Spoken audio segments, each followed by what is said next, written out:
nwaanyị onwe otu nwaanyị bịa kọọlụ m maka di ya ndị ya nwe kọọlụ m maka di ya jọgburu onwe ya wee na-asị ọmụ kọọlụ ya di ya ka ọmụ rapụ geenụ ntị ka m kọọlụ unu ya ka bịa di m njọ wee sị ka m bịakwa kwupụtele unu ka unu matakwa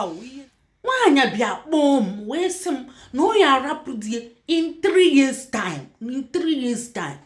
nwaanyị a bi na mba United Kingdom and ọ na-agụ akwụkwọ ndị nọọsụ ọ nọ year 2 o wee sị m na ọ ya arapụ di ya in 3 years time ọkwa year 2 kịta nke a bụ 2025 26 ọgụcha 26 and 1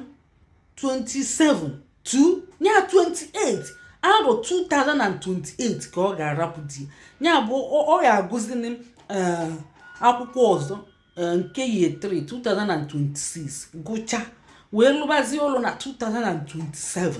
ya bụ 28 zi ofe arọ ka ọ ga-arụzi ọlụ wee rapụ di o plan chagie sign anya seal onye anya na nwoke ahụ ka biluo taa wee ka na-egwulikwa egwu mana nwoke amara n'elu nwoke amara na na-asị ọdịmma ihe gbagwoju m anya ụbịa na-ewute ma ọ sịkwa na arụ adịrọ di na ezigbo arụ na-ayakwa die na-ama na-eji ume nsị unu afụgonu mmadụ ga-anọlụ na-ata na-abụ gị n'obi na-ata na-abụ ya n'anya ị na-aplan ịgbapụ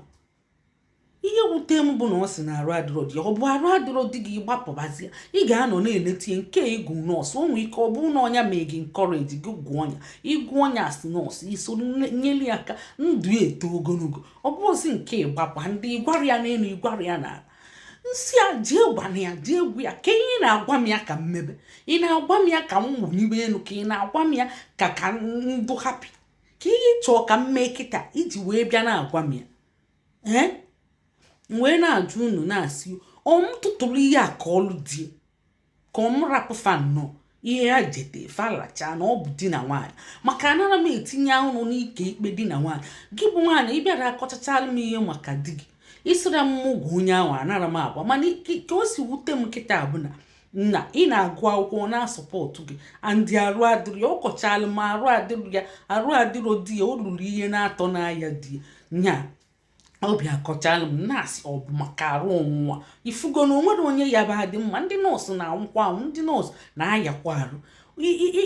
ị ga-enete di gị ma arụ n'ahịa ọ bụrụ nke ị gbarapụ ya ọ sịkwa m ṅaṅa